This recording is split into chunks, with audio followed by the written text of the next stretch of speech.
Welcome to Football Game Plan's FCS Kickoff, presented by the Connecticut School of Broadcasting. I'm Emory Hunt, the czar of the playbook. Mike McCarthy is a producer behind the boards. We've reached week 12 in the FCS, and a lot is on the line this week. You have rivalry weekend. You also have guys that are fighting for playoff berths and also conference championships. So we'll break it all down as we kick off this week's episode.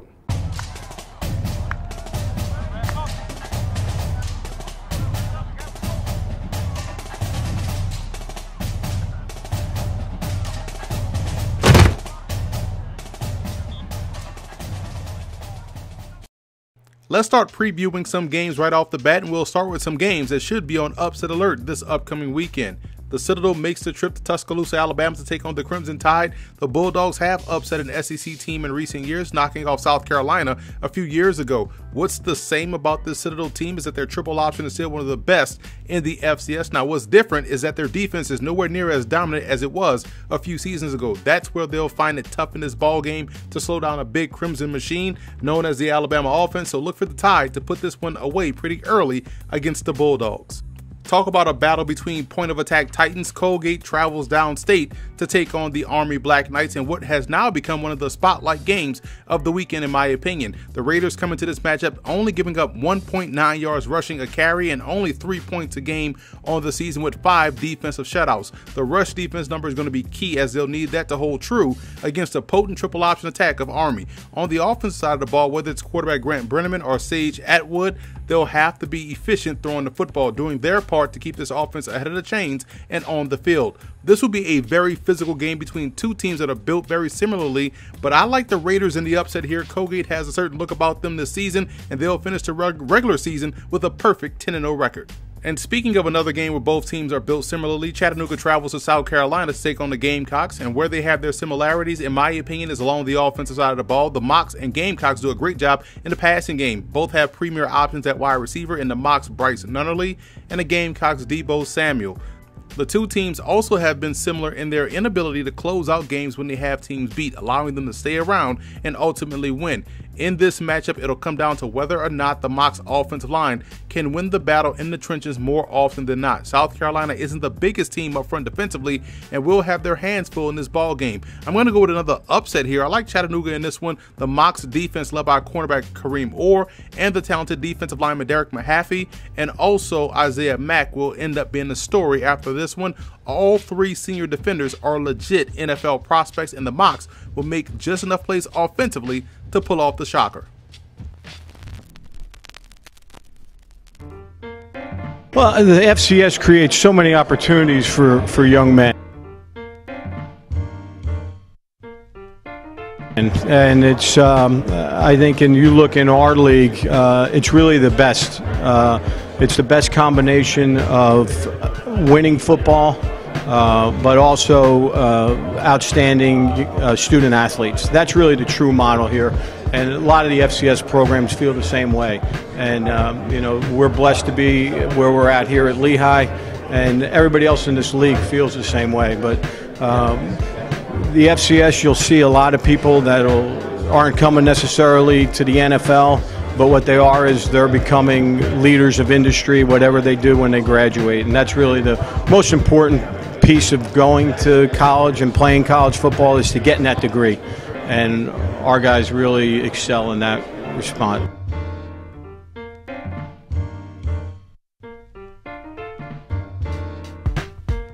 Like I mentioned in the open, it's rivalry week here in the FCS. A lot of big games, a lot of old rivalries are on the schedule this upcoming weekend, and we'll start by breaking down those rivalries with the biggest game on the schedule, the oldest rivalry in college football between Lafayette and Lehigh.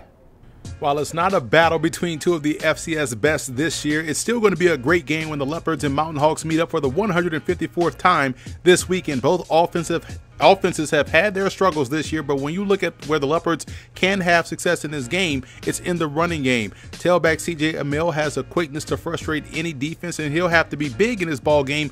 On the Lehigh side, despite their struggles, they still have a talented quarterback in Brad Mays, throwing to a talented wide receiver in Jorge Porterial. Also, let's not forget one of the best backs in the game in Don Bragalone. I like Lehigh in this ball game. Defensively, I'm a big fan of their secondary led by safety Sam McCloskey. They'll get the win over their hated rival Lafayette. The Penn Quakers and Princeton Tigers meet up for the 110th time on the gridiron. This game figures to be a tough matchup for the Quakers, but hey, anything is possible in college football, especially in a rivalry game. The biggest challenge will be for Penn's defense to find ways to get Princeton off the field. Easier said than done, as the Tigers are averaging over 50 points a game and do a great job of creating explosive plays consistently, more so than anyone else in the FCS. I think we'll see Princeton do a great job of closing out the season with a perfect record, getting the win over Penn. For the 134th time, the game will take place, and that is, of course, the game between Harvard and Yale. The Crimson come into this game 5-4 and have looked good in spurts on the season, while the Bulldogs are coming off of a shootout loss to Princeton. This will be a strength versus strength battle, as the Crimson's defense does a great job in applying pressure at all three levels of defense. On the Yale side of things, I've been impressed with the job quarterback Griffin O'Connor has done since taking over for the injured Kurt Rawlings. He's really pushing the football downfield, and I think because of that and how Yale can protect up front, it'll give him time to find wide receiver Reed Klubnik downfield. I like Yale to get the win.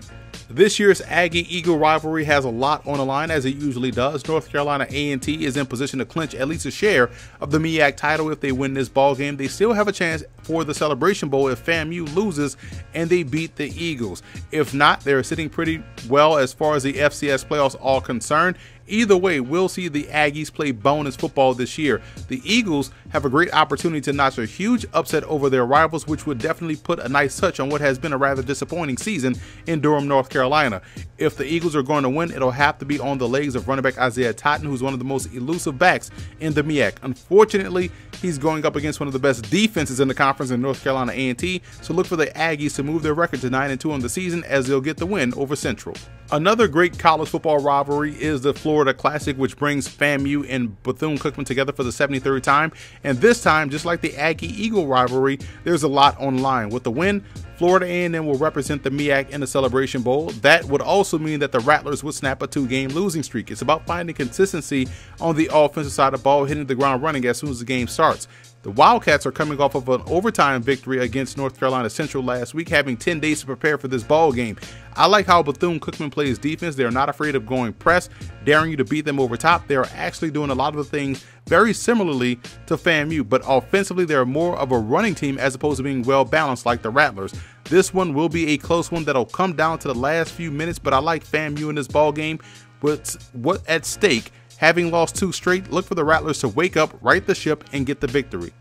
It's the brawl of the Wild as Montana State and Montana meet up for what could essentially be for an at-large bid to the FCS playoffs. Both teams come into this 116th meeting riding a 2-game winning streak, and if you're Montana State, you're hoping for an encore performance from your defense like you got last week against Northern Colorado. The Grizz are hoping that Dalton Snead that showed up the past 2 weeks is the Dalton Snead that they'll get quarterbacking in this ball game. This game will ultimately come down to who can stop the run. So with that being the backdrop, let's say that both teams are able to slow down each other's ground attack. Who has the ability to supersede that loss of offense? In my opinion, that's the Montana Grizzlies, so look for them to get the win over the Bobcats.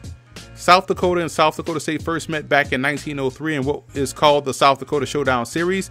The Coyotes have been disappointing this year after nearly pulling off the upset to Kansas State to start the season. It's been a cascade of issues defensively as they've given up over 32 points a game, and that has to be music to the ears of the South Dakota State Jackrabbits, who are one of the more balanced teams in the Missouri Valley Conference and have one of the best quarterbacks in Taryn Christian. Defensively, they've been a bit up and down, and that has to give the dynamic offense of South Dakota a good bit of hope in this ball game.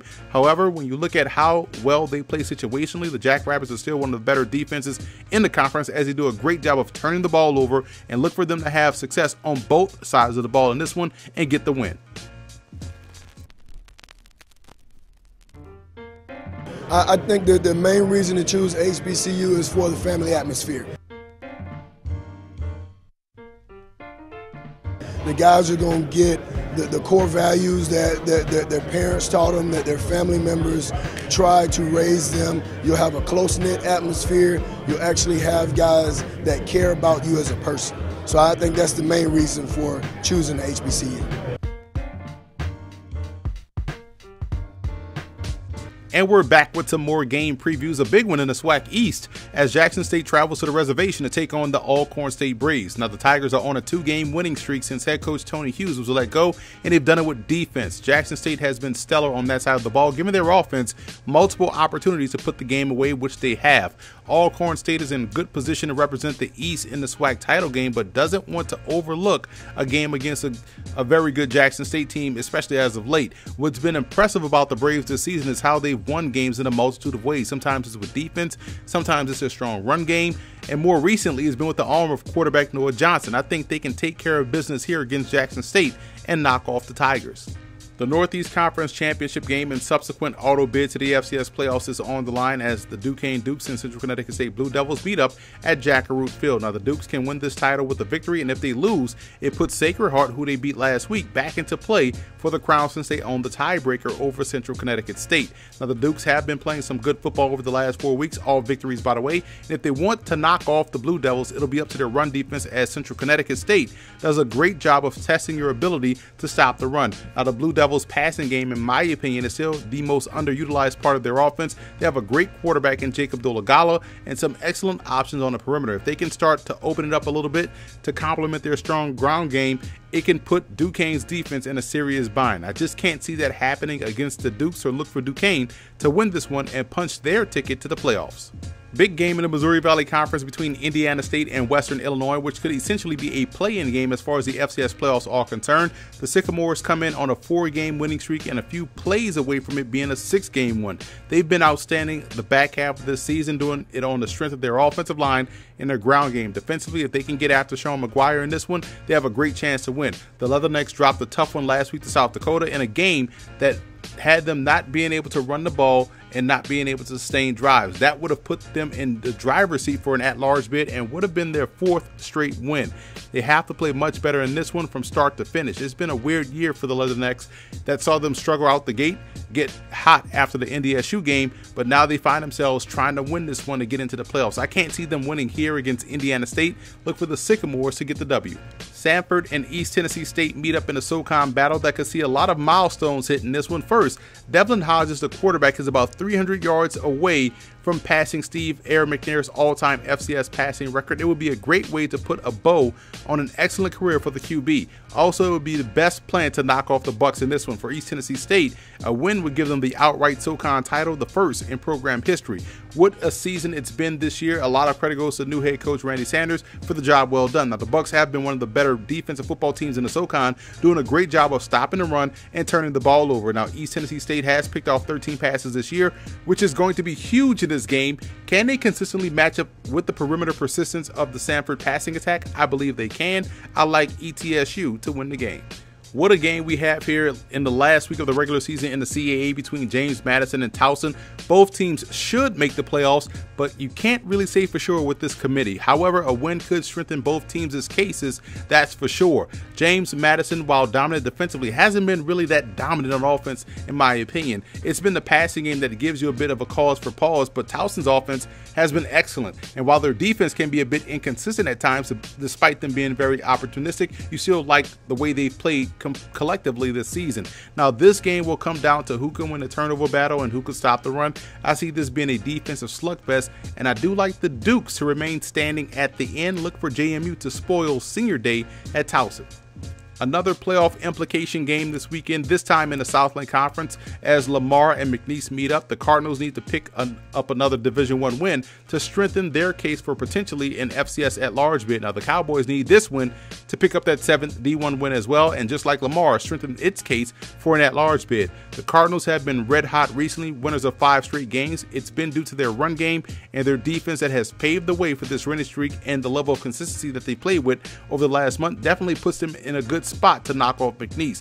The Cowboys have lost 2 straight games, with the last one against Northwestern State coming on the last play of the game, and in a matchup where the Cowboys found some offense, their usually stout defense is what doomed them late in that ball game. This will be a wildly entertaining game in my opinion. Must-win games usually are, but I like McNeese to eke one out at home against the streaking Lamar Cardinals.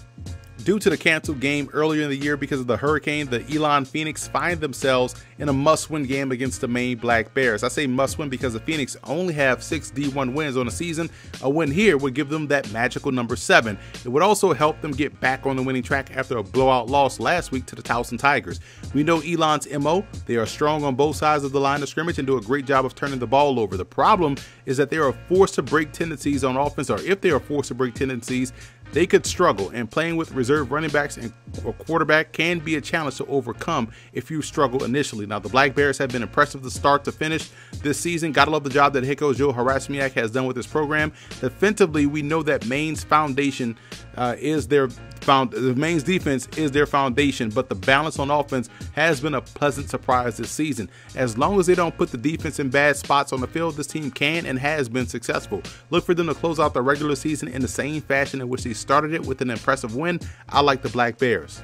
In the Big Sky Conference, we have another huge matchup as Weber State travels to Idaho State. Now, the Wildcats have been one of the top 4 teams in the FCS, in my opinion, for a good portion of the year, and will be looking to grab its 9th win of the season. They've been great defensively and surprisingly good and consistent on the offensive side of the ball. Idaho State took a huge loss last week to Cal Poly, now puts their playoff opportunity in jeopardy because of the lack of 7 Division I wins. That's why they need this ball game against the Wildcats, which puts them in the conversation for an at-large bid. They boast one of the best offenses in the Big Sky, but can their defense step up to the challenge of slowing down Weber State's offense? They'll need that offense to not have an off day, regardless of what happens defensively. That's a tough way to live in a must-win game, and because of that, I like Weber State. This weekend, I'll be the color commentator for the Georgetown Holy Cross game, which should be an exciting one that you can watch on the Patriot League Network and the Watch Stadium app. What's interesting about this game is that Georgetown at 5-5, 4-1 in Patriot League play, is 1 win away from their first winning season since 2011.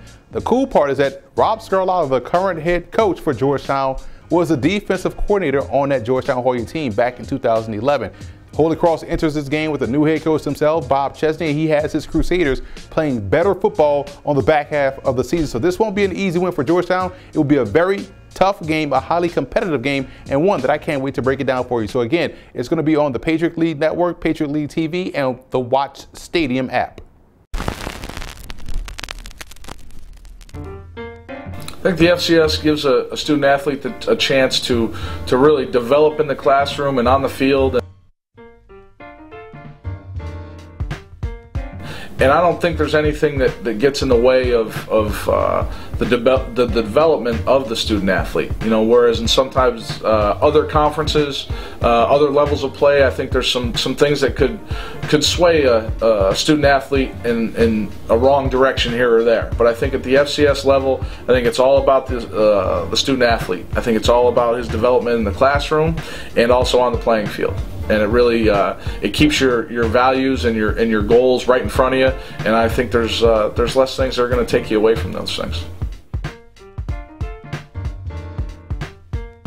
And now it's time for our Stats FCS Game of the Week preview, and we have a battle of titans late in the season between Kennesaw State and Jacksonville State.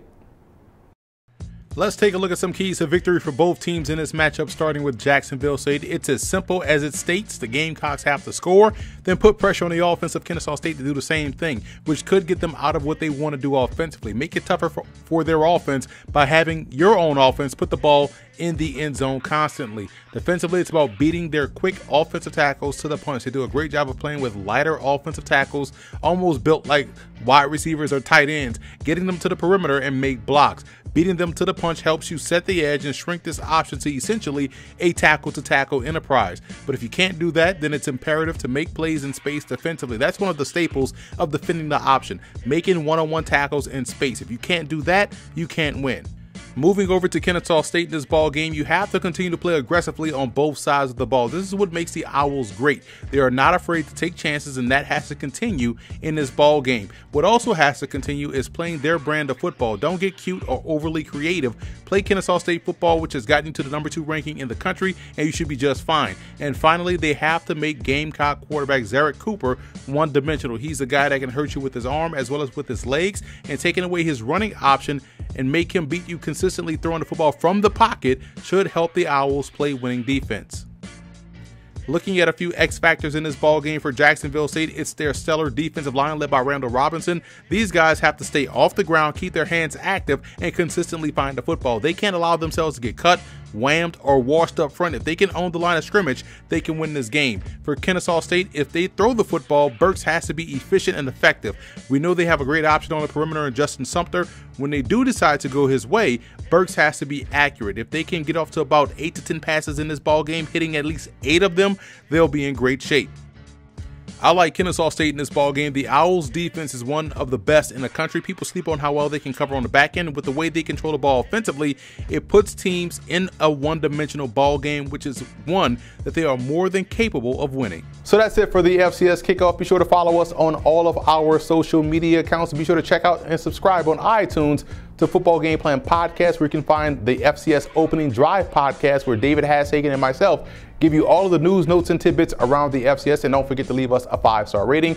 And also check out the Football Game Plan Network located at youtube.com/footballgameplan.